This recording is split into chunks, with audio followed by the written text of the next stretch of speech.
ഈ മൂന്നാം കക്ഷിയായിട്ട് അമേരിക്ക വന്നോ എന്നൊരു ചോദ്യം പ്രതിപക്ഷ കക്ഷികൾ ഉയർത്തി തുടങ്ങിയിരിക്കുന്ന സാഹചര്യത്തിൽ, മാധ്യമങ്ങൾ ഉയർത്തി തുടങ്ങിയിരിക്കുന്ന സാഹചര്യത്തിൽ അതിനുള്ള മറുപടി കൂടെ പ്രധാനമന്ത്രിയുടെ വർത്തമാനത്തിലുണ്ട് എന്ന് എനിക്ക് തോന്നുന്നു. അതിനകത്ത് പാകിസ്ഥാൻ ലോകരാഷ്ട്രങ്ങളോട് ചെന്ന് അഭ്യർത്ഥിച്ചു എന്ന് അദ്ദേഹം പറയുന്നുണ്ട്. അതായത് ഞങ്ങളുടെ അടികൊണ്ട് ഉടൻ ഞെട്ടി വിറച്ച ഈ പാകിസ്ഥാൻ അപ്പോൾ തന്നെ രക്ഷയ്ക്ക് വേണ്ടിയിട്ട് ലോകരാഷ്ട്രങ്ങളെ ചെന്ന് സമീപിച്ചു, അവരോട് അഭ്യർത്ഥിച്ചു എന്ന് അദ്ദേഹം പറയുന്നുണ്ട്. അതായത് പാകിസ്ഥാൻ്റെ ഇടപെടലുണ്ട് എന്ന് ട്രംപും മറ്റും പറയുന്നതിൻ്റെ കാരണക്കാർ പാകിസ്ഥാനാണ്. അമേരിക്ക ഇടപെടലുണ്ടെന്ന് മറ്റ് ട്രംപൊക്കെ പറയുന്നതിൻ്റെ കാരണക്കാർ പാകിസ്ഥാനാണ്. ഞങ്ങളല്ല ചെന്ന് പറഞ്ഞത്, ഇന്ത്യയല്ല, പാകിസ്ഥാനാണ് നമ്മളെയും ബന്ധപ്പെട്ടത്. പാകിസ്ഥാൻ ഇവിടേക്ക് വിളിച്ചു. പാകിസ്ഥാനാണ്. അതിനുശേഷം അവർ ലോകരാഷ്ട്രങ്ങളുമായിട്ടും ബന്ധപ്പെട്ടു. അപ്പോൾ സ്വാഭാവികമായിട്ടും ഇനി അങ്ങോട്ട് പ്രതിപക്ഷം ഉന്നയിക്കാൻ പോകുന്ന അമേരിക്ക ഒരു മൂന്നാം കക്ഷിയായിട്ട് ഇടപെട്ടോ എന്ന ചോദ്യത്തിന് ഞങ്ങൾ ഇടപെടുത്തിയല്ല, പാകിസ്ഥാൻ ചെന്ന് സഹായാഭ്യർത്ഥന നടത്തിയതാണ്, അതേ തുടർന്നുണ്ടായ സംഭവങ്ങളാണ് എന്ന് പറയാൻ അവർക്കൊരു സാധ്യത കൂടെ കിട്ടുകയാണ്. പ്രധാനമന്ത്രി അക്കാര്യം കൂടെ ഉദ്ദേശിച്ചിട്ടുണ്ടാകണം. നമുക്ക് പക്ഷേ മുന്നിൽ വീണ്ടും ചോദ്യങ്ങളുണ്ട്. നേരത്തെ ഹർഷൻ നമ്മൾ പറഞ്ഞതുപോലെ ഇത് കഴിഞ്ഞ ദിവസങ്ങളിലേതുപോലെയല്ല. ഇനി അങ്ങോട്ട് നമ്മുടെ രാജ്യത്തിൻ്റെ ചരിത്രത്തെ തന്നെ ഏറ്റവും വലിയ സംഭവ വികാസങ്ങളിൽ ഒന്നായ ഈ ഓപ്പറേഷൻ സിന്ദൂറും അതിനു മുമ്പുണ്ടായ പെഹൽഗാം ആക്രമണവും അവശേഷിപ്പിച്ച ചോദ്യങ്ങൾ ഇനി അങ്ങോട്ട് ചോദിക്കുന്ന നിമിഷങ്ങളാണ്. ഏറ്റവും സൂക്ഷ്മമായിട്ടുള്ള വിവരങ്ങളടക്കം നമ്മുടെ വളരെ വിജിലൻ്റായിട്ടുള്ള പൊതുസമൂഹം ചോദിച്ചുകൊണ്ടേയിരിക്കും, പ്രതിപക്ഷ പാർട്ടികൾ. അത്തരം ചോദ്യങ്ങൾ ഇതിനകം തന്നെ വന്നിട്ടുണ്ട്. അതിലേറ്റവും പ്രധാനപ്പെട്ട ചോദ്യം ഇതാണ്: ഭീകരർ എവിടെ എന്നതാണ് ഏറ്റവും പ്രധാനമായിട്ടും ഇപ്പോൾ ഉയരുന്ന ചോദ്യം. പെഹൽഗാമിൽ ആക്രമണം നടത്തിയ ഭീകരർ എവിടെ എന്നതിൽ ഇനിയും വ്യക്തതയില്ല എന്ന് എല്ലാവരും ചൂണ്ടിക്കാണിക്കുന്നു. സുരക്ഷാ വീഴ്ച, ഇൻ്റലിജൻസ് പരാജയം, പ്രതിപക്ഷ ചോദ്യങ്ങൾ ബാക്കിയാകുന്നു എന്ന് ഇതിനകം തന്നെ ആളുകൾ സംസാരിച്ചു തുടങ്ങിയിട്ടുണ്ട്. വെടിനിർത്തൽ ധാരണ പ്രകാരം ഭീകരരുടെ വിശദാംശങ്ങൾ കൈമാറിയോ എന്ന ചോദ്യം പ്രതിപക്ഷം ഇതിനകം തന്നെ ഉന്നയിച്ചിട്ടുണ്ട്.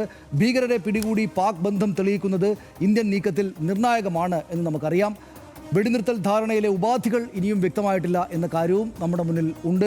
വെടിനിർത്തൽ ഉപാധിയിലേക്ക് നീങ്ങിയ സാഹചര്യം സംബന്ധിച്ചും ഇപ്പോഴും പൂർണ്ണ വ്യക്തതയില്ല എന്നതും നമ്മുടെ മുന്നിലുള്ള സാഹചര്യമാണ്. കശ്മീർ വിഷയത്തിൽ മൂന്നാം കക്ഷി വേണ്ട എന്നാണ് ഇന്ത്യയുടെ വിദേശ നയം. അത് പ്രശ്നപരിഹാരത്തിന് ഉഭയകക്ഷി ചർച്ച മാത്രമെന്നാണ് ഇന്ത്യ പാക് ഷിംല കരാർ ധാരണയുള്ളത്. ഇന്ത്യ എല്ലായ്പ്പോഴും ആ നിലപാടിൽ നിന്നിട്ടുണ്ട്. വെടിനിർത്തലിന് പ്രേരകമായ ചർച്ചയുടെ വിശദാംശങ്ങൾ US സ്റ്റേറ്റ് സെക്രട്ടറി പങ്കുവച്ചിരുന്നു. ഇനി വിശാല ചർച്ചയെന്ന് അദ്ദേഹം പറഞ്ഞു. താനും JD വാൻസും ചേർന്ന് 48 മണിക്കൂറിലേറെ നിരവധി ചർച്ചകൾ നടത്തിയെന്ന് റൂബിയോ ഇന്നലെ മുതൽ തന്നെ പറയുന്നുണ്ട്. ഇരു രാജ്യങ്ങളുടെയും പ്രധാനമന്ത്രിമാരുടെയും ഉന്നത ഉദ്യോഗസ്ഥരുടെയും പേര് മാർക്കോ റൂബിയോ അദ്ദേഹത്തിൻ്റെ ട്വീറ്റിൽ പരാമർശിക്കുന്നുണ്ട്. നിഷ്പക്ഷ സ്ഥലത്ത് വിശാല ചർച്ചയ്ക്ക് ഇരു രാജ്യങ്ങളും സന്നദ്ധത അറിയിച്ചെന്നാണ് അമേരിക്കയുടെ മാർക്കോ റൂബിയോയുടെ അവകാശവാദം. വെടിനിർത്തൽ ധാരണയ്ക്ക് പിന്നിലെ മൂന്നാം കക്ഷിയുടെ ഇടപെടലാണ് അതുവഴി ചർച്ചയായിട്ടുള്ളത്. ഇരു രാജ്യങ്ങളും പ്രഖ്യാപിക്കും മുമ്പ് വെടിനിർത്തൽ ധാരണ അറിയിച്ചത് ട്രംപാണ് എന്ന കാര്യം നമുക്ക് ഓർമ്മയുണ്ട്. ട്രംപാണ് ആദ്യമായിട്ട് ട്വീറ്റ് ചെയ്തത്. അല്പം മുമ്പ് അദ്ദേഹം വാർത്താ സമ്മേളനത്തിൽ അത് പറഞ്ഞു. അമേരിക്ക ഇടപെട്ട് പ്രശ്നം പരിഹരിച്ചെന്ന് ട്രംപിൻ്റെ അവകാശവാദം ആദ്യം തന്നെയും അന്തരീക്ഷത്തിലേക്ക് വന്നു. ധാരണ സൈനിക തലത്തിൽ നടന്ന ചർച്ചയിൽ നിന്ന് ഇന്ത്യ ട്രംപിൻ്റെ ഇടപെടൽ തള്ളുകയും ചെയ്തിട്ടില്ല എന്ന് നമ്മൾ കാണുന്നു. പ്രധാനമന്ത്രി അക്കാര്യത്തെക്കുറിച്ച് പറഞ്ഞിട്ടേയില്ല. വെടിനിർത്തൽ ചർച്ചകളിൽ US ഭാഗമായത് നിർണായക രഹസ്യവിവരത്തിന് പിന്നാലെയാണെന്നാണ് CNN എന്ന മാധ്യമം റിപ്പോർട്ട് ചെയ്തിട്ടുള്ളത്. ആശങ്കാജനകമായ ഒരു രഹസ്യ വിവരം ലഭിച്ചതോടെ JD വാൻസ് ഇടപെട്ടു എന്നാണ് CNN റിപ്പോർട്ട് ചെയ്യുന്നത്. സാഹചര്യം JD വാൻസ് ട്രംപിനെ ധരിപ്പിച്ചു. ഇന്ത്യ പാക് നേതാക്കളെ പെട്ടെന്ന് തന്നെ അവർ വിളിച്ചു. ഇതൊക്കെയാണ് അവരുടെ വേർഷൻ. ആശങ്കാജനകമായ വിവരം പുറത്തുവിടാത്തത് ആഘാതം കണക്കിലെടുത്താണെന്നും CNN റിപ്പോർട്ട് ചെയ്യുന്നുണ്ട്. കശ്മീരിലും വേണമെങ്കിൽ ഇടപെടാമെന്ന് ട്രംപ് പറഞ്ഞത് വലിയ വിവാദമായി. കശ്മീർ പ്രശ്നപരിഹാരത്തിന് ഇടപെടാൻ സന്നദ്ധത അറിയിച്ചു ഡൊണാൾഡ് ട്രംപ്. തൊട്ടു പിന്നാലെ തന്നെയും 1000 വർഷങ്ങൾക്ക് ശേഷം കശ്മീർ വിഷയത്തിൽ ഒരു പരിഹാരത്തിന് ഇടപെടാം എന്ന് സ്വതസിദ്ധമായ വിവരക്കേട് കൂടി ചേർത്ത് അദ്ദേഹം പറഞ്ഞു. ഇരു രാജ്യങ്ങളുമായും സഹകരിച്ച് പ്രശ്നപരിഹാരത്തിന് പ്രവർത്തിക്കാമെന്ന് ട്രംപ് പറയുകയാണ് ഉണ്ടായത്. വെടിനിർത്തലിലേക്ക് നയിച്ച US മധ്യസ്ഥതയെപ്പറ്റി ഇന്നലെയും ട്രംപ് ആവർത്തിക്കുകയുണ്ടായി. രാജ്യത്തോട് വിശദീകരിക്കണം എന്നാണ് കോൺഗ്രസ് ആവശ്യപ്പെട്ടത്. ഓപ്പറേഷൻ സിന്ദൂറിനെ പറ്റി സർക്കാർ രാജ്യത്തോട് വിശദീകരിക്കണമെന്ന് കോൺഗ്രസ് ആവശ്യപ്പെട്ടു. പ്രധാനമന്ത്രിയുടെ പ്രസ്താവനയ്ക്ക് മുമ്പാണിത്. അമേരിക്കൻ ഇടപെടലുകളിൽ ഉൾപ്പെടെ വിശദീകരണം നൽകണമെന്നായിരുന്നു അവരുടെ ആവശ്യം, കോൺഗ്രസിൻ്റെ ആവശ്യം. വെടിനിർത്തൽ ധാരണയും സുരക്ഷാ വീഴ്ചയും എല്ലാം കോൺഗ്രസ് ചർച്ചയാക്കുകയാണ്. വരും ദിവസങ്ങളിൽ കൂടുതൽ ചർച്ചകൾ ഉണ്ടാകും. സംയുക്ത പാർലമെന്റ് സമ്മേളനം വിളിക്കണമെന്ന് പ്രധാനമന്ത്രിയോട് കോൺഗ്രസ് ഇതിനകം ആവശ്യപ്പെടുകയും ചെയ്തിട്ടുണ്ട്. ഇക്കാര്യങ്ങൾ വിശദീകരിക്കാനും ചർച്ച ചെയ്യാനും. വെടിനിർത്തലിന് പിന്നാലെ യുദ്ധവെറിയുമായി തീവ്ര ദേശീയവാദികളുടെ ക്യാമ്പയിൻ നടക്കുന്നത് നമ്മൾ കാണുന്നുണ്ട് പലയിടങ്ങളിലും, പ്രത്യേകിച്ചും സോഷ്യൽ മീഡിയയിൽ. യുദ്ധത്തെ എതിർക്കുന്ന സാമൂഹ്യ മാധ്യമ പോസ്റ്റുകളിൽ കൂട്ടത്തോടെ വന്ന് എതിർക്കുകയാണ്, ആക്രമിക്കുകയാണ് ഈ തീവ്ര ദേശീയവാദികൾ. വിദേശകാര്യ സെക്രട്ടറി വിക്രം മിശ്രയ്ക്കും കുടുംബത്തിനുമെതിരെ അതിരൂക്ഷമായുള്ള സൈബർ ആക്രമണമാണ് നടന്നത്. എക്സിൽ രാജ്യദ്രോഹിയെന്നും വഞ്ചകനെന്നും കമൻറ്റ് ചെയ്ത് അദ്ദേഹത്തെ അധിക്ഷേപിക്കുകയാണ് ഈ പറയുന്ന കൂട്ടർ. വിക്രം മിശ്രയുടെ മകളുടെ പൗരത്വം വരെ ചോദ്യം ചെയ്താണ് ആക്ഷേപം ഉണ്ടായത്. അദ്ദേഹത്തിനൊടുവിൽ അഭിഭാഷകയായ മകൾ രോഹിംഗ്യൻ അഭയാർത്ഥികൾക്ക് വേണ്ടി ബാധിച്ചത് ചൂണ്ടിക്കാട്ടിയാണ് ചില തീവ്ര ദേശീയവാദികൾ അവരെയും ആക്ഷേപിക്കുന്നത്. മകൾ മാധ്യമ സ്ഥാപനമായ ദി ബയറിനെ അനുകൂലിച്ചതിൽ വരെ ദേശദ്രോഹം ചിത്രീകരിക്കുകയാണ് ഈ തീവ്ര ദേശീയവാദികൾ. അധിക്ഷേപം രൂക്ഷമായതോടെ വിക്രം മിസ്റ്റിയുടെ എക്സ് അക്കൗണ്ട് ലോക്ക് ചെയ്ത് കമൻറ്റ് ചെയ്യാൻ പറ്റാത്ത വിധത്തിൽ അല്ലെങ്കിൽ ഷെയർ ചെയ്യാൻ പറ്റാത്ത വിധത്തിലേക്ക് മാറ്റിയിട്ടുണ്ട്. തീവ്ര ദേശീയവാദികൾ പെഹൽഗാം ഇരകളുടെ കുടുംബത്തെയും വിട്ടില്ല എന്നതാണ് ഇതിലേറ്റവും ഞെട്ടലുണ്ടാക്കിയ കാര്യം. കൊല്ലപ്പെട്ട നേവി ഉദ്യോഗസ്ഥൻ്റെ ഭാര്യ ഹിമാൻഷി നിർവാളിന് നേരെ അതിശക്തമായുള്ള സൈബർ ആക്രമണമാണ് ഈ ദിവസങ്ങളിൽ നടന്നത്. മുസ്ലിങ്ങളെ ലക്ഷ്യമിടരുത് എന്ന് പറഞ്ഞ ഹിമാൻഷിയെ ദേശവിരുദ്ധയാക്കി ചിത്രീകരിക്കുകയായിരുന്നു ഈ ആൾക്കൂട്ടം ആകെ തന്നെയും. കശ്മീരികൾ സഹോദരങ്ങളാണ് എന്ന് പറഞ്ഞ കൊല്ലപ്പെട്ട രാമേന്ദ്രൻ്റെ മകൾ ആരതിയെ കുറ്റപ്പെടുത്തിക്കൊണ്ടും നിരവധി പോസ്റ്റുകളും മറ്റും വന്നു. ഇന്ത്യ പാക് സംഘർഷവും തിരിച്ചടികളും ആഘോഷമാക്കി മുഖ്യധാരാ മാധ്യമങ്ങൾ എന്ന വിമർശനം ഇപ്പോഴും അന്തരീക്ഷത്തിലുണ്ട്. പലരും അത് പറയുന്നു. ഇന്ത്യൻ ചാനലുകളുടെ യുദ്ധവരി പരിഹാസത്തിനും രൂക്ഷ വിമർശനത്തിനും വിധേയമായി അല്ലെങ്കിൽ രൂക്ഷ വിമർശനത്തിനും പരിഹാസത്തിനുമൊക്കെ വിധേയമായിട്ടുണ്ട്. പലതരത്തിലുള്ള ആളുകൾ ഇപ്പോൾ മാധ്യമങ്ങളുടെ ഇടപെടലിനെയും വിമർശിക്കുന്നുണ്ട്. നമ്മൾ നേരത്തെ പറഞ്ഞ കാര്യങ്ങൾ ഇതൊക്കെയുണ്ട് ദർശൻ. പക്ഷേ എങ്കിലും ഇനി അങ്ങോട്ട് എനിക്ക് തോന്നുന്നു ഓപ്പറേഷൻ സിന്ദൂറും നമ്മുടെ സൈനിക വിന്യാസങ്ങളും സൈന്യത്തിൻ്റെ ഇനി അങ്ങോട്ടുള്ള പോക്കും ഭീകരവാദത്തിൻ്റെ നമ്മളിട്ടുള്ള തടസ്സവും പ്രധാനമന്ത്രി അടക്കമുള്ള ആളുകൾ പറയുന്ന രാഷ്ട്രീയ പ്രസ്താവനകളും ഒക്കെ പോലെ തന്നെ നമ്മൾ ഈ പറഞ്ഞ കാര്യങ്ങളെല്ലാം വലിയ തോതിൽ ചർച്ചയാകുന്ന ദിവസങ്ങളാണ് വരാനിരിക്കുന്നത്, അല്ലേ? തീർച്ചയായും. എനിക്ക് തോന്നുന്നത് സനീഷ, ഒരു കാര്യം കൂടിയുണ്ട്. ഈ തെരഞ്ഞെടുപ്പുകളൊക്കെ വരാനിരിക്കുന്നു. അപ്പോൾ പ്രധാനമന്ത്രിയുടെ ഇന്നത്തെ സ്പീച്ച് കൂടി കേൾക്കുമ്പോൾ എനിക്ക് തോന്നുന്ന ഒരു കാര്യം, ഇനി അങ്ങോട്ട് നടക്കാനിരിക്കുന്ന തെരഞ്ഞെടുപ്പുകളിൽ ഇതുവരെ പറഞ്ഞ രാഷ്ട്രീയമായിരിക്കില്ല BJP തന്നെ പറയുന്നത്. അത് നേരത്തെ സൂചിപ്പിച്ച ഈ ഐക്യം അടക്കമുള്ള അല്ലെങ്കിൽ ഭീകരവാദത്തിനെതിരായ പോരാട്ടം, പാകിസ്ഥാൻ, ഇങ്ങനെയുള്ള വിഷയങ്ങളൊക്കെ ആയിരിക്കും. ഭീകരവാദത്തെ പിന്തുണയ്ക്കുന്ന പാകിസ്ഥാൻ, ഇങ്ങനെയൊക്കെയുള്ള വിഷയമായിരിക്കും. ആഭ്യന്തരമായ സംഘർഷങ്ങളിലേക്ക് ഇനി കൂടുതൽ പോകാനുള്ള സാധ്യത താരതമ്യേന കുറവാണ്. അല്ലെങ്കിൽ മതപരമായ ചേരിതിരിവിലേക്ക് ഇവിടെ ഇനി പോകാൻ സാധ്യത തൽക്കാലം കുറവാണ് എന്നാണ് എനിക്ക് തോന്നുന്നത്. കാര്യം മതബിംബങ്ങളൊക്കെ ഇതിലെല്ലാം ഉപയോഗിച്ചിട്ടുണ്ടെങ്കിൽ കൂടി കൃത്യമായി ആവർത്തിച്ച് പറയുന്നത് ഈ ഐക്യത്തെക്കുറിച്ച് തന്നെയാണ്. ഈ ഐക്യത്തിൻ്റെ ശക്തി കാണിക്കാൻ വേണ്ടിയാണ്. ഇനി അങ്ങോട്ട് നമുക്ക് തുറന്നു പറയാമല്ലോ, ഈ വാർത്താ സമ്മേളനങ്ങളിൽ ഓരോ ദിവസവും സംഘർഷ ദിവസമുള്ള വാർത്താ സമ്മേളനങ്ങളിൽ 3 മതവിഭാഗങ്ങളെ പ്രതിനിധീകരിക്കുന്നവർ തന്നെ സേനാ ഓഫീസർമാരായി വന്നിരുന്നു എന്നത് യാദൃച്ഛികതയല്ല. ആ 3 സേനാ ഓഫീസർമാർ ആ നിലയ്ക്ക് വരുന്നു. വിക്രം മിസ്ത്രി എന്ന് പറയുന്നത് ഒരു കാശ്മീരി പണ്ഡിറ്റ് കൂടിയാണ് ആ നിലയ്ക്ക് നോക്കുമ്പോൾ. അപ്പോൾ അങ്ങനെ ഒരാളെ തന്നെ അവിടെ അവതരിപ്പിക്കുന്നു. അദ്ദേഹം കാര്യങ്ങൾ വിശദീകരിക്കുന്നു. അദ്ദേഹത്തെയാണ് ഇപ്പോൾ വട്ടം ചേർന്ന് ഈ ഹൂളിഗൻസ് എല്ലാം കൂടി ആക്രമിച്ചുകൊണ്ടിരിക്കുന്നത് എന്നുള്ളത് വേറെ കാര്യം. അപ്പോൾ അങ്ങനെ കൃത്യമായി ഒരു പദ്ധതി തന്നെ ആ കാര്യത്തിൽ ആദ്യം മുതൽ വെൽ ഡിസൈൻഡ് ആയിരുന്നു. ഈ കാര്യങ്ങളെല്ലാം തന്നെ വളരെ പക്വതയോടെ സൈന്യം ഈ വിഷയത്തോട് പ്രതികരിച്ചു. ഈ വിക്രമശ്രീയുടെയൊക്കെ വാർത്താ സമ്മേളനങ്ങൾ അളന്നു മുറിച്ച വാർത്താ സമ്മേളനങ്ങളായിരുന്നു. ആ കാര്യങ്ങളെല്ലാം വളരെ കൃത്യമായി ചെയ്തെങ്കിലും ഈ ശോഭ കെടുത്തിയത് ഇന്ത്യൻ മാധ്യമങ്ങളുടെ ചില പരിപാടിയാണ്. കാരണം നമുക്കറിയാമല്ലോ, ഈ പാകിസ്ഥാൻ ഈ കാര്യങ്ങൾ വിശദീകരിക്കുമ്പോൾ ഒരു തെളിവും മുന്നോട്ട് വയ്ക്കാനില്ലായിരുന്നു. ഇന്ത്യക്കെതിരെ വലിയ ആക്രമണം നടത്തി എന്ന് പറയുന്നു. ഇന്ത്യയെ പലതരത്തിൽ പരിഹസിക്കുന്നു. പരിഹസിക്കാൻ അവർ എടുത്തുകൊണ്ടുവന്നത് എന്തൊക്കെയാണ്? ഈ ഹിന്ദി ഉറുദു ചാനലുകളിൽ നിന്നുള്ള, ഇംഗ്ലീഷ് ചാനലുകളിൽ നിന്നൊക്കെയുള്ള വീഡിയോ ക്ലിപ്പുകൾ എടുത്തു വെച്ചിട്ടാണ് ഇന്ത്യയെ അവർ പരിഹസിച്ചത്. അല്ലാതെ അവർക്ക് പരിഹസിക്കാൻ മറ്റൊന്നും ഉണ്ടായിരുന്നില്ല. സേനയെ പരിഹസിക്കാനോ ഒന്നും ഉണ്ടായിരുന്നില്ല. ഇന്ത്യയെ പരിഹസിക്കാൻ അവർക്കുണ്ടായിരുന്ന എന്താണ്? മാധ്യമങ്ങളുടെ ക്ലിപ്പുകൾ. ഇത് ആഗോള തലത്തിൽ ഇവർ പ്രചരിപ്പിക്കുകയും ചെയ്തു. അതാണ് ഇതിൻ്റെ ഒരു കുഴപ്പം. അങ്ങനെ അന്താരാഷ്ട്ര തലത്തിൽ തന്നെ നമ്മളെ നാണം കെടുത്തുന്നതിൽ ഈ പറയുന്ന എന്താണ് ഈ ജിങ്കോയിസ്റ്റുകളായ മാധ്യമങ്ങൾ വലിയ പങ്കുവച്ചു എന്നുള്ളതാണ് ഈ മൊത്തം എപ്പിസോഡിലെ ഏറ്റവും പ്രധാനപ്പെട്ട പ്രശ്നം. പിന്നെ നമ്മൾ നേരത്തെ ചൂണ്ടിക്കാണിച്ച ചോദ്യങ്ങൾ, ആ ചോദ്യങ്ങൾ അവസാനിക്കുന്നില്ല.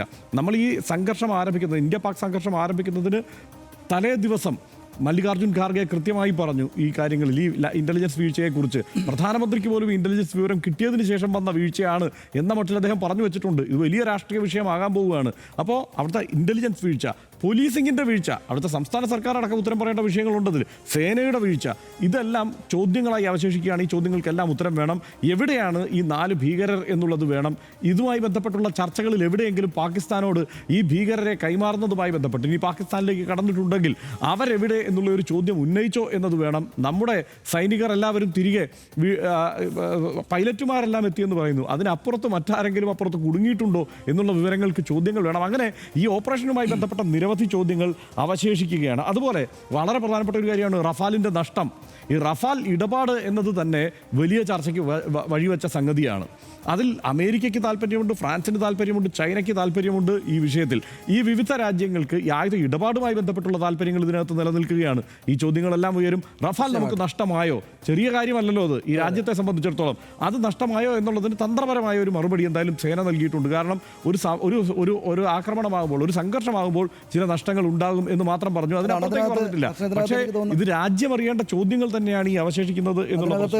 രാഷ്ട്രീയ നേതൃത്വം, ഭരണ നേതൃത്വം, ഇപ്പോൾ പ്രധാനമന്ത്രി പറഞ്ഞതുപോലെ വളരെ വൈകാരികമായിട്ടുള്ള ശബ്ദങ്ങളാലല്ല സൈന്യം ഇതുവരെയുള്ള എല്ലാ സംസാരങ്ങളും നടത്തില്ല. സൈന്യത്തിൻ്റെ നേതൃത്വം വന്ന് വളരെ കമ്പോസ്ഡ് ആയിട്ടുള്ള, നമ്മൾ ആദ്യം മുതലേ പറയുന്നതാണ്, വളരെ കൃത്യമായ വാക്കുകളിലാണ് പറയുന്നത്. റഫാലിൻ്റെ കാര്യത്തിൽ നമ്മുടെ സൈന്യത്തോട് എനിക്ക് ഈ ദിവസങ്ങളിലൊക്കെ വലിയ ബഹുമാനം തോന്നുന്ന കാര്യം അതാണ്. റഫാലിൻ്റെ കാര്യത്തിൽ ചോദ്യമായിട്ട് ഉയർന്നു വന്നപ്പോൾ, ചോദ്യം ചോദിക്കാം നിങ്ങൾക്ക് എന്ന് പറഞ്ഞ് ചോദ്യമായിട്ട് ഉയർന്നു വന്നപ്പോൾ തള്ളിക്കളയുകയല്ല ചെയ്തിരിക്കുന്നത്, സ്വീകരിക്കുകയുമല്ല ചെയ്തിരിക്കുന്നത്. വളരെ കൃത്യമായിട്ട് അതിന് മറുപടി പറയാതെ, പക്ഷേ ഒരു യുദ്ധമാകുമ്പോൾ പ്രശ്നങ്ങൾ ഉണ്ടാകുമല്ലോ എന്നാണ് പറഞ്ഞത്. ഇപ്പോൾ CNN റിപ്പോർട്ട് മാത്രമല്ല, ഇന്നിപ്പോൾ എനിക്ക് തോന്നുന്നു നേരത്തെ ഈ ഓപ്പറേഷൻ സിന്ദൂർ നടന്നുകൊണ്ടിരിക്കുന്ന സമയത്ത് ഈ ഡോൺ ന്യൂസ് പോലുള്ള പാകിസ്ഥാനിലെ പത്രങ്ങളൊന്നും കിട്ടുന്നുണ്ടായിരുന്നില്ല ഇവിടെ. പക്ഷേ ഇപ്പോൾ അതെല്ലാം അവിടെയുണ്ട്. അപ്പോൾ അതിലൊക്കെ വായിക്കുമ്പോൾ അവരെല്ലാം പാകിസ്ഥാൻ അവകാശപ്പെടുന്നത് നമ്മുടെ റഫാലിനെ അവർ അടിച്ച് 5 വിമാനങ്ങളോ മറ്റോ താഴെയിട്ടു എന്നാണ്. അപ്പോൾ റഫാൽ 3000 കോടിക്കടുത്ത് രൂപ ചെലവാക്കിയിട്ട് വാങ്ങിയിട്ടുള്ള ആയുധമാണ്. 5 വിവിധ വിമാനങ്ങളാണ്, റഫാലല്ല എല്ലാം. 3 റഫാലും അല്ല, ഒരു റഫാലും മറ്റു വിമാനങ്ങൾ, 2 റഫാൽ എന്നേ പറയുള്ളൂ. ഒരു റഫാലും മറ്റ് ഞാൻ വായിച്ച ഡോണിൻ്റെ അതിനകത്ത് അവരുടെ പുതിയ ന്യൂ ടോയ് എന്നാണ് ഇതിനെ പറയുന്നത്. അപ്പോൾ ഈ റഫാലിന് 3000 കോടിക്കടുത്ത് രൂപ ചെലവിട്ട് ഉള്ളൊരു സൈനിക വാഹനമാണത്. അത് തകർത്തിരിക്കുന്നുവെന്ന് പാകിസ്ഥാൻ അവകാശവാദം ഉന്നയിക്കുമ്പോൾ അത് സംബന്ധിച്ച് ഇന്നല്ലെങ്കിൽ നാളെ ഒരു വിശദീകരണം നൽകാൻ രാഷ്ട്രീയ നേതൃത്വം ബാധ്യസ്ഥരാണ്. സൈന്യത്തിനാ ബാധ്യതയുമില്ല. രാഷ്ട്രീയ നേതൃത്വത്തിന് വേണമെങ്കിൽ മറുപടി കൊടുക്കാതിരിക്കാം, പക്ഷേ പ്രതിപക്ഷ ചോദ്യം ഉന്നയിക്കും. പ്രതിപക്ഷം നമ്മൾ ഇതിൻ്റെ അസാധാരണ സാഹചര്യം കഴിഞ്ഞു, നമ്മളൊരു എമർജൻസി എന്നൊക്കെ കാണുന്ന പോലെ രാജ്യത്തിനകത്ത് അസാധാരണമായ സാഹചര്യം എന്നത് ഈ യുദ്ധ സാഹചര്യം അല്ലെങ്കിൽ സംഘർഷ സാഹചര്യം ഉണ്ടായത് കഴിഞ്ഞു. അത് കഴിഞ്ഞതോടുകൂടി സ്വാഭാവികമായിട്ട് അത് കഴിഞ്ഞതിന് ശേഷമാണ് പ്രധാനമന്ത്രി നരേന്ദ്രമോദി വന്ന് ഇത്ര വിശദമായിട്ട് സംസാരിക്കുന്നത്. അദ്ദേഹം കൂടെ ഈ കാര്യങ്ങൾ പറഞ്ഞതോടെ നിശ്ചയമായിട്ടും അതിന് പരിസമാപ്തിയായി കഴിഞ്ഞു. ഇനി നാളെ ഇപ്പോൾ തിരങ്ക യാത്ര BJP നടത്തുന്ന രാഷ്ട്രീയ പരിപാടിയാണ്, BJPയുടെ രാഷ്ട്രീയ പരിപാടിയാണ്. എന്ന് വെച്ചാൽ ഞാനും ഹർഷനും അടക്കമുള്ള ആളുകൾ, നമ്മൾ ഈ RDX പരിപാടി കാണുന്ന പ്രേക്ഷകരടക്കമുള്ള ആളുകൾക്ക് ഇതിന് മുമ്പ് എങ്ങനെയായിരുന്നോ അങ്ങനെ തന്നെ രാഷ്ട്രീയ ചർച്ചകളും മറ്റും നടത്താനുള്ള അവകാശം നമ്മുടെ രാജ്യത്തേക്ക് പുനഃസ്ഥാപിതമായിരിക്കുന്നു എന്നാണ് അർത്ഥം. അപ്പോൾ സ്വാഭാവികമായിട്ടും ഈ ചോദ്യങ്ങളെല്ലാം തന്നെ വരും. ഇപ്പോൾ പ്രധാനമന്ത്രി നരേന്ദ്രമോദി അല്പം മുമ്പ് നടത്തിയ ഈ വർത്തമാനങ്ങളെ ഒന്ന് ഡീകോഡ് ചെയ്യുമ്പോൾ നമ്മൾ ഹർഷൻ നേരത്തെ പറഞ്ഞത് തെരഞ്ഞെടുപ്പിലേക്കൊക്കെ പോകുന്നൊരു കാലമായതുകൊണ്ട് ആഭ്യന്തരമായിട്ടുള്ള വിഷയങ്ങളിലല്ല. ഞാൻ നേരത്തെ പറഞ്ഞില്ല, അതായത് 100 വാചകങ്ങൾ അദ്ദേഹം പ്രയോഗിച്ചെങ്കിൽ അതിനകത്ത് 70% അല്ലെങ്കിൽ 80 വാക്കുകളും പാകിസ്ഥാൻ എന്ന പേര് തന്നെ പറഞ്ഞിട്ടാണ്. പാകിസ്ഥാൻ എന്ന രാഷ്ട്രത്തിനെതിരെ തന്നെയാണ് ഞങ്ങൾ വർത്തമാനം പറയുന്നത്. പാകിസ്ഥാൻ ഭീകരവാദത്തെ സഹായിക്കുകയാണെങ്കിൽ, പാകിസ്ഥാൻ സൈന്യം ഭീകരവാദികൾക്കൊപ്പം നിൽക്കുകയാണെങ്കിൽ എന്ന് പോലുമല്ല, ഏതാണ്ട് നിൽക്കുന്നുണ്ട് എന്ന കാര്യം ഞങ്ങൾക്ക് മനസ്സിലായിട്ടുണ്ടെന്നാണ്. ഇനി അങ്ങനെ ഒരു 3-3 കാണാനുള്ള നിലപാടില്ല എന്ന് അദ്ദേഹം പറഞ്ഞു. അപ്പോൾ സ്വാഭാവികമായിട്ടും രാജ്യത്തിന് പുറത്തുള്ള ശത്രുവിനെതിരെ അതിശക്തമായിട്ട് അടിച്ച സർക്കാർ, നിലപാടെടുത്ത സർക്കാർ എന്ന ഒരു രാഷ്ട്രീയ ഒരു കരുത്ത് പുറത്തേക്ക് കാണിക്കാനാണ് പ്രധാനമന്ത്രി നരേന്ദ്രമോദി ശ്രമിക്കുന്നത്. നിശ്ചയമായിട്ടും അദ്ദേഹത്തിന് അതിന് പൂർണ്ണമായ അർഹതയുണ്ട് ഈ ഘട്ടത്തിൽ. കാരണം ഒരു സൈനിക ആക്ഷൻ നടന്നതിന് പിന്നാലെയാണ്. ആ ആക്ഷൻ ആണെങ്കിൽ വളരെ സുഘടിതമായ തോതിലാണ് നടന്നത്. അതിലെ നഷ്ടങ്ങൾ, ഈ പറയുന്ന റഫാലിൻ്റെ കാര്യമാണെങ്കിൽ അല്ലെങ്കിൽ മറ്റു തരത്തിലുള്ള നഷ്ടങ്ങളാണെങ്കിൽ അത് വേറെ വഴിക്ക് ചർച്ച ചെയ്യേണ്ടതാണ്. പക്ഷേ ഒരു അടിയന്തര ഘട്ടം രാജ്യത്തിന് മുന്നിലേക്ക് വന്നപ്പോൾ സൈന്യത്തിന് പൂർണ്ണ സ്വാതന്ത്ര്യം കൊടുക്കുകയും സൈന്യം വളരെ പെർഫെക്റ്റായിട്ട് ചെയ്യുകയും അത് ചെയ്തതിന് കാരണക്കാരായിട്ടുള്ള രാഷ്ട്രീയ ഭരണ നേതൃത്വം എന്ന നിലയ്ക്ക് അദ്ദേഹത്തിന് അത് പറയാനുള്ള പൂർണ്ണ അവകാശവുമുണ്ട്. അദ്ദേഹത്തിലെ ഭരണ നേതാവ്, അദ്ദേഹത്തിലെ പ്രധാനമന്ത്രി ഇക്കാര്യത്തെ വളരെ ഡിപ്ലോമാറ്റിക്കായിട്ട് ലോകത്തോട് മുഴുവൻ പറയുമ്പോൾ അദ്ദേഹത്തിലെ രാഷ്ട്രീയ നേതാവ്, BJPയുടെ നേതാവ് എന്ന നിലയ്ക്ക് അടുത്ത വിജയം കൂടി ഉണ്ടാക്കി കൊടുക്കേണ്ട നേതാവ് അതുകൂടെ ലക്ഷ്യമിട്ടുള്ള കാര്യങ്ങളാണ് അതിനകത്ത് പറയുന്നത്. അതുകൊണ്ട് അദ്ദേഹത്തിനത് പറയാനുള്ള അവകാശമുണ്ട്. പക്ഷേ ഈ ചോദ്യങ്ങളെല്ലാം തന്നെയും നമ്മുടെ മുന്നിൽ നിൽക്കുകയാണ്. ഇപ്പോൾ വിക്രം മിശ്രയ്ക്കെതിരായിട്ടുള്ള ആക്രമണം, ഹിമാൻഷി നിർവാൾ എന്ന പോലെ ഏറ്റവും 5-6 ദിവസം മാത്രമായിട്ടുള്ള വിവാഹത്തിന് അദ്ദേഹത്തിൻ്റെ വാക്കുകളിൽ പറഞ്ഞതുപോലെ ഒരു അവധി ദിവസത്തിൻ്റെ സന്തോഷത്തിന് വേണ്ടിയിട്ട് അങ്ങോട്ട് പോയിട്ട് നിരപരാധികളായിട്ടുള്ള ആളുകളെ വെടിവെച്ച് കൊന്ന, ജീവിതത്തിൽ ഏറ്റവും ഹൊറിഫിക് ആയിട്ടുള്ള സംഭവത്തിന് സാക്ഷിയാകേണ്ടി വന്ന, അതിനുശേഷം പോലും അദ്ദേഹം തന്നെയും പറയുന്ന, സേന തന്നെയും പറയുന്ന ഈ ബഹുസ്വരതയ്ക്ക് വേണ്ടി നിന്ന ആ ചെറിയ പെൺകുട്ടിക്ക് നേരെ ഇത്ര നിശിതമായിട്ടുള്ള, കണിശമായിട്ടുള്ള, ക്രൂരമായിട്ടുള്ള ആക്രമണം നടത്തിയ ആളുകൾ അവിടെയുണ്ട്. അത്തരം ആളുകളെ ഏത് രാഷ്ട്രീയമാണ് നയിക്കുന്നത് എന്ന ചോദ്യം സ്വാഭാവികമായിട്ട് ഉയർന്നു വരും. വിക്രം മിശ്രയെ പോലെ ഈ സൈന്യവും സർക്കാരും ഏൽപ്പിച്ചു കൊടുത്തിരിക്കുന്ന കാര്യങ്ങൾ വളരെ പെർഫെക്റ്റായിട്ട് ചെയ്തു എന്ന് നമ്മൾ മനസ്സിലാക്കുന്ന ഒരു മനുഷ്യനെ അദ്ദേഹത്തിൻ്റെ കുടുംബത്തോടൊപ്പം ഇങ്ങനെ അപമാനിക്കാൻ മാത്രം ആർക്കാണ് ധൈര്യമുള്ളത്? അവരെ ആ നിലക്ക് കൈകാര്യം ചെയ്യപ്പെടേണ്ടതല്ലേ നിയമപരമായിട്ട് എന്ന ചോദ്യം നമ്മുടെ മുന്നിലുണ്ട്. ഒറ്റ കാര്യം കൂടിയുണ്ട്. ഈ തെറ്റായ വാർത്തകൾ മന്ത്രി കിരൺ റിജിജു അടക്കം പ്രചരിപ്പിക്കുന്ന സാഹചര്യമുണ്ടായി. കേന്ദ്ര സർക്കാരിന്റെ ഭാഗമായിരിക്കുന്നവർ വരെ അതിലാണ് പല മാധ്യമങ്ങളും വീണുപോയത്. അതിനടക്കം ഇനിയും ഉത്തരം പറയേണ്ടത് നിശ്ചയമായിട്ടും അത് ഉറപ്പാണ്. കാരണം എന്താണെന്ന് വെച്ചാൽ ഒരു സർക്കാരിൻ്റെ അതുണ്ടാക്കുന്ന ഒരു പ്രശ്നം എന്താണെന്ന് വെച്ചാൽ ഹർഷ, എനിക്ക് തോന്നുന്നു, അതായത് ഇത്ര വലിയ നിർണായകമായിട്ടുള്ളൊരു സംഭവത്തെ നമ്മൾ കടന്നു പോകുമ്പോൾ പോലും നമ്മുടെ ഏറ്റവും നിർണായകമായിട്ടുള്ള മന്ത്രി പദവിയിലിരിക്കുന്ന ആളുകൾക്ക് പോലും എന്താണ് നടക്കുന്നതെന്ന ധാരണ നേർക്കുനേർ കിട്ടുന്നില്ലേ എന്ന ചോദ്യമാണ് നമ്മുടെ മുന്നിലേക്ക് വരിക. ഇപ്പം കിരൺ റിജിജു പോലുള്ള ഒരാൾ നടക്കാത്തൊരു സംഭവം, ആക്രമണം ഷെയർ ചെയ്യുമ്പോൾ അത് ഇപ്പം ബർഖാദത്ത് ഷെയർ ചെയ്തു, നമ്മുടെ മാധ്യമങ്ങൾ എല്ലാവരും റിപ്പോർട്ട് ചെയ്തു, ഇന്നയാളെന്ന് മാറ്റി പറയാനില്ല. പക്ഷേ കേന്ദ്ര സർക്കാരിൻ്റെ ഭാഗമായിട്ടുള്ള അതിൽ തന്നെ ഏറ്റവും പ്രധാനപ്പെട്ട വകുപ്പുകളിലൊന്ന് കൈകാര്യം ചെയ്യുന്ന ഒരു മന്ത്രി തന്നെയും ഒട്ടും ശരിയല്ലാതിരുന്നൊരു വാർത്ത ആ ഘട്ടത്തിൽ ഷെയർ ചെയ്തു എന്ന് വെച്ചാൽ അതിനകത്ത് കൃത്യമായിട്ടും ഇനിയും പരിശോധിക്കേണ്ടതായിട്ടുള്ള ചില കാര്യങ്ങളുണ്ടെന്നാണ് എനിക്ക് തോന്നുന്നത്. എനിക്ക് തോന്നുന്നു RDX നമ്മുടെ പതിവ് രീതികളിൽ നിന്ന് മാറിയിട്ട് കുറച്ച് സമയം കടന്നുപോയിട്ടുണ്ട്. നമുക്കിത് അവസാനിപ്പിക്കാം. ഭീകരവാദവും ചർച്ചകളും ഒന്നിച്ച് നടക്കില്ല, ഭീകരവാദവും വ്യാപാരവും ഒന്നിച്ചു പോകില്ല, രക്തവും വെള്ളവും ഒന്നിച്ചൊഴുകില്ല. ഇനി പാകിസ്ഥാനുമായി ചർച്ചയുണ്ടെങ്കിൽ അത് ഭീകരവാദം സംബന്ധിച്ച് മാത്രം എന്ന് വ്യക്തമാക്കിയിരിക്കുകയാണ് നരേന്ദ്രമോദി. ഇന്ത്യൻ സ്ത്രീകളുടെ സിന്ദൂരം മായ്ച്ചവരെ ഇന്ത്യൻ സൈന്യം മണ്ണിൽ നിന്നേ മായ്ച്ചു എന്നും പ്രധാനമന്ത്രി പറഞ്ഞു. ഇപ്പോൾ തോക്ക് താഴ്ത്തിവെച്ചത് ഇടവേള മാത്രമാണ്. ഇനിയും പ്രകോപനമുണ്ടായാൽ ഇനിയും അതിശക്തമായി തന്നെ തിരിച്ചടിക്കും. ആണവ ഭീഷണി ഇന്ത്യയുടെ മേൽ വിലപ്പോവില്ല. പ്രധാനമന്ത്രി ശക്തമായ ഭാഷയിൽ പറഞ്ഞ ഈ വാക്കുകളും പാകിസ്ഥാനോടുള്ള താക്കീതുമെല്ലാം അതിൻ്റെ എല്ലാ അർത്ഥത്തിലും ആ രാജ്യം മനസ്സിലാക്കട്ടെ. അത് അന്താരാഷ്ട്ര സമൂഹവും തിരിച്ചറിയട്ടെ. അപ്പോഴും ഈ രാജ്യം ഉയർത്തുന്ന ചില ചോദ്യങ്ങളുണ്ട്. പഹൽഗാമിൽ ഇന്ത്യൻ രക്തം വീഴ്ത്തിയ കൊടും തീവ്രവാദികൾ, ആ കൊലപാതകികൾ എവിടെയാണ്? പഹൽഗാമിൽ ആക്രമണ സാധ്യതയുണ്ടായിരുന്നു എന്ന ഇൻ്റലിജൻസ് റിപ്പോർട്ടുകൾ സർക്കാർ അവഗണിച്ചിരുന്നോ? ഭീകരാക്രമണം കഴിഞ്ഞ് 1 മണിക്കൂറിന് ശേഷം, അതായത് ഭീകരർ കാട്ടിൽ മറഞ്ഞതിന് ശേഷം മാത്രം സൈനികർ ആക്രമണം നടന്ന താഴ്വരയിലെത്തിയത് സുരക്ഷാ വീഴ്ച ആയിരുന്നില്ലേ? ഒടുവിൽ വെടിനിർത്തൽ ധാരണയിൽ ഇന്ത്യയും പാകിസ്ഥാനും അല്ലാതെ ഒരു മൂന്നാം കക്ഷി അമേരിക്ക ഇടപെട്ടോ? പ്രധാനമന്ത്രി അരമണിക്കൂർ മുമ്പ് വാർത്താസമ്മേളനം നടന്നതിനും 15 മിനിറ്റ് മുമ്പ് ട്രംപ് മാധ്യമങ്ങളെ കണ്ട് ഈ അവകാശവാദം ആവർത്തിച്ചുന്നയിച്ചത് എന്തിനാണ്? എന്താണ് ട്രംപിനും അമേരിക്കക്കും ഇവിടെ കാര്യം? സൈനിക ഓപ്പറേഷൻ നടക്കുന്ന സമയത്ത് രാജ്യത്തിൻ്റെ മുഖമായ വിക്രം മിശ്രയെ പോലും ചാരനും രാജ്യദ്രോഹിയുമാക്കുന്ന അതിതീവ്ര ദേശീയതാവാദികളെ സർക്കാർ നിലക്ക് നിർത്തുമോ?